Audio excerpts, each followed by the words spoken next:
I watched this movie, The Colors Within, sometimes translated as Your Color from the Japanese title, with very little foreknowledge of it. I think it was recommended by the guys over at Never Did It podcast, but don't quote me on that. They recommended a lot of great films. But in any case, I'm really glad that I watched it. There's nothing I like more than a film that has me on the fence for a while and then grows on me.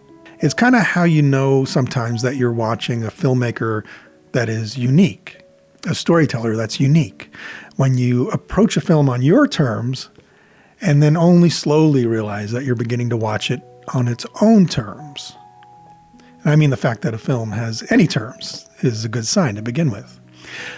But it was about halfway through The Colors Within when I stopped trying to figure it out. And I realized I wasn't sure where it was headed, but that I was also not bored in the slightest. Because it knew where it was headed. It knew where it was going. It had an identity all its own, and it didn't need me to come up with one or fit it into a mold. And it wasn't trying to fit into a genre or relate to other films that I'd seen. It just had its own color. And that's when it clicked. The Colors Within follows a young high schooler named Tatsuko, who is sort of, let's call her an odd duck. She's awkward, but energetic. She's accepted, but also at arm's length from her peers, often by her own preference. Her parents put her in ballet class when she was little, and she was unable to respond to the music back then in the prescribed way, the ballet Giselle. And she just never excelled at ballet. But that's okay, because Tatsuko discovers as she grows that she has another gift. I'm calling it a gift. The film just sort of lays it out there without judgment. She can see each individual person as color. She sees the world that way. And in keeping, the film subtly shows the world that way sometimes. One scene will be tinged a little green, another a little blue, sometimes a little rainbow effect. But it's not in an artificial way. It's always appropriate. And we begin to feel in a way that Tatsuko feels, in a way she sees her world. And it's so well made, you don't even notice it much. You only realize it now and then.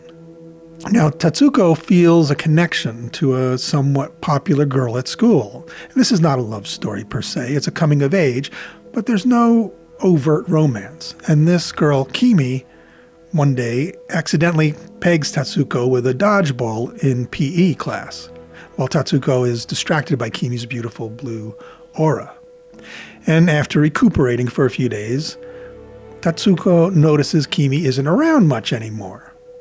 It turns out Kimi has dropped out of school amid rumors spanning everything from a secret boyfriend. They're in a strict Christian boarding school, by the way, doesn't matter, to rumors of a blow-up with one of the nuns. But we actually never find out, because it's not about that. So hold that thought. Because this very special, understated story is not about a lot of things that it contains, and it dangles a lot of possibilities that it's not about. Love triangles, but then doesn't become about any of them. It subverts expectations, and it does it all purposefully. But it is about one very particular thing. And that thing only dawns on you as you watch the film and it begins to work its magic. Realizing she's not in school anymore, Tatsuko tracks down Kimi over several days, following clues and scraps of information that she hears at school, finally finding her working at a quiet little bookshop, practicing her guitar and just passing the time. Tatsuko pretends to be looking for a rare book and grabs the first one she sees as her purchase, which just happens to be a primer for learning piano. And during this same visit, a high school boy around their age interrupts and asks about their musical interests. And Tatsuko realizes that she must seize this moment to ask the boy, whose color she sees as green, to join her and Kimi's imaginary band, which she invents on the spot. So there's two problems with that. She hasn't even presented this idea to Kimi, though Kimi immediately accepts. But also, Tatsuko can't even play piano. She's been pretending. Now, Rui, the boy, is allowed to use an old, disused church building on an out-of-the-way aisle as his music studio, and Tatsuko and Kimi ride the ferry there weekly, with Tatsuko getting seasick each time.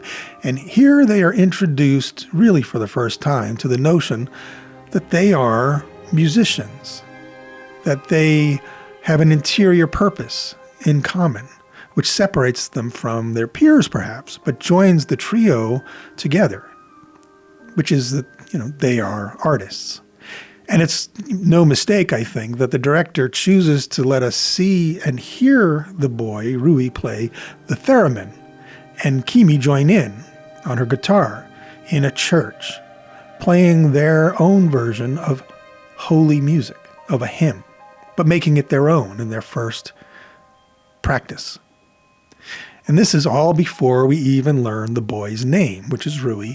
And it's the perfect instrument for this trio to first feel music together as a group, because Rui isn't handling anything. If you know the theremin, you don't touch the instrument, and it just appears for all the world that the music is emanating from within Rui himself. And we begin to see, for lack of a better term, the colors from within these three individuals.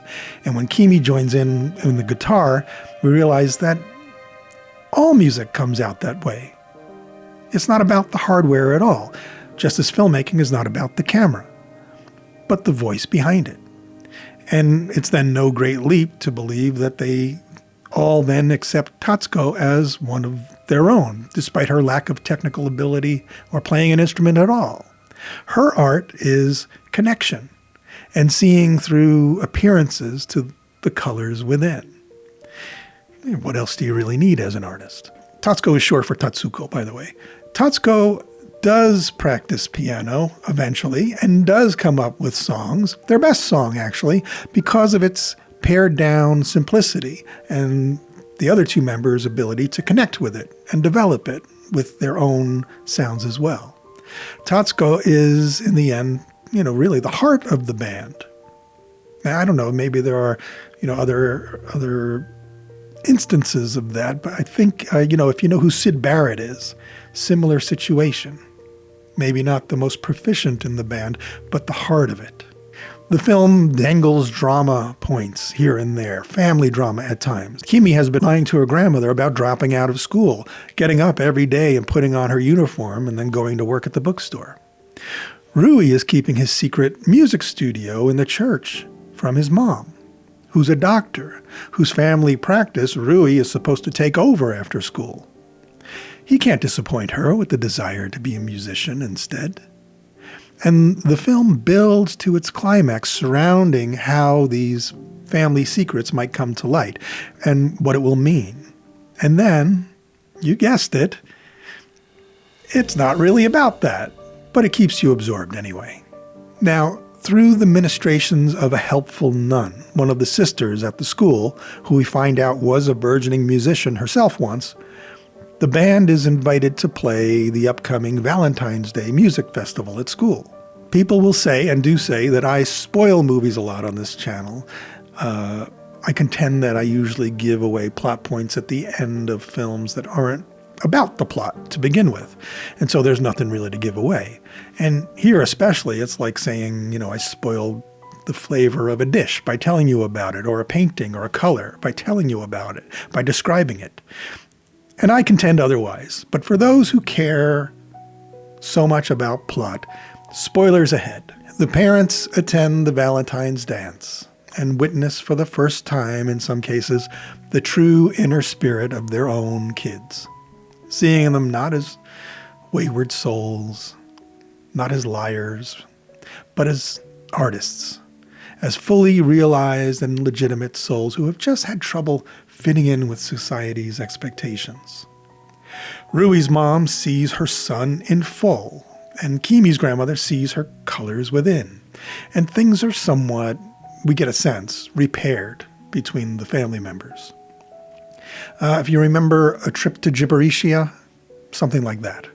Or if you remember High Fidelity, when Jack Black's band finally plays at the end and John Cusack comes around, you get it, something like that. And Tatsuko's folks, I don't even think they attend the festival because they've always seen her as unique and different and her own special individual. So there's nothing to fix there. Now, Rui still goes off to med school. He's still going to take over the family practice. But the tension is resolved and his identity is accepted, especially by him. We see that he has his instruments with him as he goes off to school. Kimi is still going to work at the bookstore. She's not going back to school. Tatsuko still has more school ahead, but she's reconciled the failed dancer of her youth within her with the music now of her interior life. And the film ends poignantly with her dancing her own Giselle, beautifully, but unseen by others, in perfect harmony with the music. And finally, with her own color revealed, which she's never known before, which this last resolving scene finally shows her and us.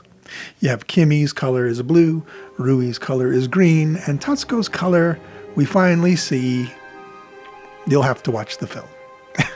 Because A, someone's going to get really mad at me if I tell you, and B, it doesn't matter one bit what her color is. What's important is that she finally sees it, finally sees herself better, and has gotten to know herself through her gift of her connection with these two special people and the things they created together and within one another. And that is what the film is really about. And I think if you feel like Tatsuko, if you feel more than you think, perhaps, you'll be wrapped up in this very modest little story and not be able to stop watching it. And if you're more plot-driven, you might get bored. But I'll urge you to let that part of you that feels what others are feeling to take over for an hour and 40 minutes and enjoy this movie. It's about that part in all of us and about those ephemeral moments in life and visions and connections that come into our lives, change us silently, and move on without being given a name. Like Rui's theremin, like their shout into the wind at his departing ship, like a colorful streamer on the wind over the sea. It's what poetry does, and this is poetic storytelling at its heart. And more so, it's really for everyone. Your kid might get it. They might get this movie more than you do, actually. And you should let them. So check it out, The Colors Within. I saw it on Prime. There's other ways to catch it, and I'm really glad that I did. Thank you to my handful of stalwart members sticking with me through all sorts of stresses this year that I won't go into. I'm always in your debt. Please become a member if you haven't already. It'll help me justify the cost of keeping up with the channel. And if you got something out of this, maybe membership is for you. Or go to our Buy Me a Coffee link. The link's below. Or just subscribe and like. I'm not greedy. Whatever your color within guides you to do, it's not for me to judge. And I appreciate you just for tuning in. Okay. I'll see you next time.